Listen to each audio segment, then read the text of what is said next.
Yeah, I think it's a shame that sometimes today the kids don't get to know their grandparents, you know? It was, My kids had no relatives that really would to speak of, you know, that they spent any time with, you know, at all, except for Bobby. And I mean, they all got their opinions about Bobby, but at least he was, you know, he was there, you know, and so they all kind of liked him as crazy as he was. but you know, actually, when I think about it now, and I really haven't thought about this before, you don't realize how much a parent is the center of a family, because you and her probably never would have come and spent that. You know, if Ma hadn't been there, she was there for her 89th birthday, and Trudy and Herb came and spent, what, a week in Connecticut, and, you know, we got reacquainted, and Herb worked really hard. I had been out to see my mother many times, and we'd gone to California once to see her when John was still alive. And Ma did very well at my house, and she was quite happy there. She and my husband, he kind of took care of her more than I did. Yeah, it sounded like they got along they got along really good. But then when John ended up dying, you know, that was it. Her life was over. She didn't want to live anymore. She just gave up. It was. How old was she then? Well, actually, she was. She died in 91. So she was 89. She was 89. Well, she died before she was 90, I think. Oh yeah, she died before she was 90. She died in 90. That's right. She was born in 1900, so it was really easy to keep track of how old she was. She would have been 90 in July. She died in January, right? So she was 89. John it was August of 89 that John committed suicide. That's right. Yeah. Well, she didn't know that. We didn't tell her that. Oh, she didn't know that it was a suicide. No, we just told her that he had a heart attack. I don't know if she bought it or not. It was, see, even at 89, she always had this hope. She was 87 when I brought her home, so she was actually at my house for 2.5 years, that she would go back to Washington and have her little house, that she would, you know, be well enough. She knew that she wasn't that well. And, you know, that kind of was like a dream, even if it wasn't realistic, we let her have it. Talk about it. Yeah, something to talk about, right. So once he was gone, that dream died, and she didn't have anything left to. No, there was nothing left to live for. So she just gradually went downhill, and she got so weak she ended up falling and breaking a hip, and that was a mechanism that died, because when she got in the hospital, they wouldn't fix the hip, and she was bleeding a lot internally because her heart was so bad. And by the time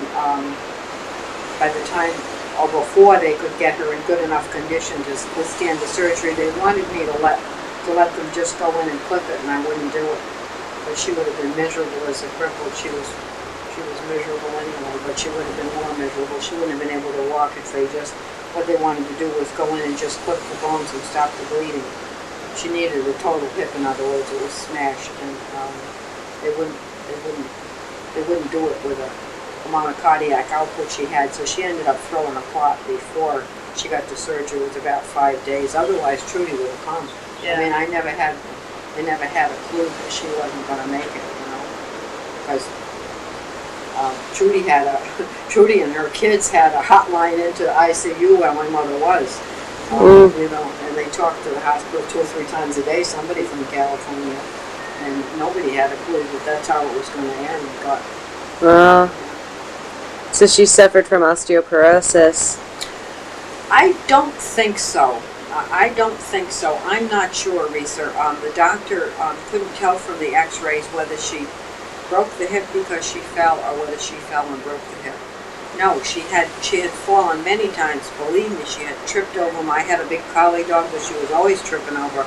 I was not the, you know, right or wrong. This is me. I feel that older people deserve a quality of life, and I was not the kind that I was always hanging on to her. Every time she went around the house, she was an independent lady, and you know, I couldn't take her independence from her.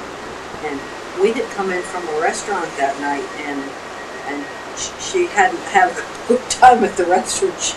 She Yeah, could. you didn't take her to restaurants. Oh, she liked to go to that little restaurant, but the soup wasn't right. She was just in a foul mood. They brought her like 3 different kinds because they all liked her, and then so she ended up not eating anything. And she came in and she grabbed a banana off the counter. It was winter time. She hadn't even taken her coat off, and she headed for the living room peeling the banana. And the next thing I knew, she was there on the floor. So, you know, I'm not sure whether she had a little blackout, or I don't know what the mechanism was, but she broke the hip and she was pretty weak by then. You know, Yeah, anyway. she had a lot of health problems. Yeah, she was. I think that doctors contributed heavily. That she had a heart attack once up in Washington, which I remember I was really furious because John never bothered to tell me. I don't think he told you either.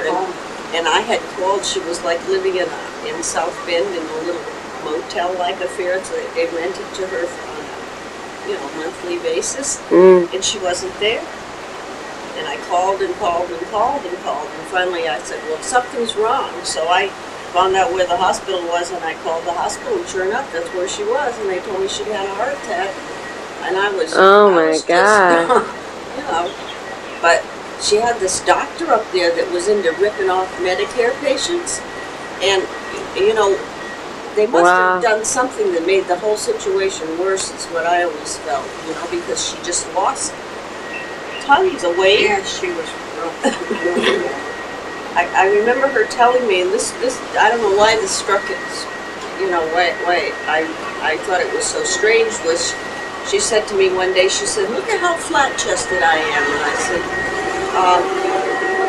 you know, I didn't say anything, and she said, well, I used to have boobs, and she said they just disappeared, and I thought, now that's just not, why would that happen, you know? and they must have fed her too much of something that wasn't good for her, you know? Because, you know, and she was a complaint of hers that I used to have to help her bathe when she was at my house, only because she loved the tub and she couldn't get in and out by herself. And it was literally, it wasn't that the meat was gone. She was just like a boy. She literally had no breasts left. Yeah, and what would cause that to happen? You know, unless they fed her too much of that stuff that. Some kind of a hormone, you mean? Like, I don't know. I have no idea. I couldn't believe it, you know. And she was actually a little bit better after she moved up to Olympia with John, because she left this whole medical deal there in South Bend behind, because they had her running in for blood sugar level tests, and they were feeding her what is that stuff that's in bananas, potassium, that made her deathly sick, and you know, why she would take the stuff, I don't know. well, she was on a diuretic, that's why they gave her potassium, because she had high blood pressure. Throw it all in the garbage can, you know. And I didn't know she had high blood pressure. She had Nobody high ever blood told me she had high blood But they Was she a smoker?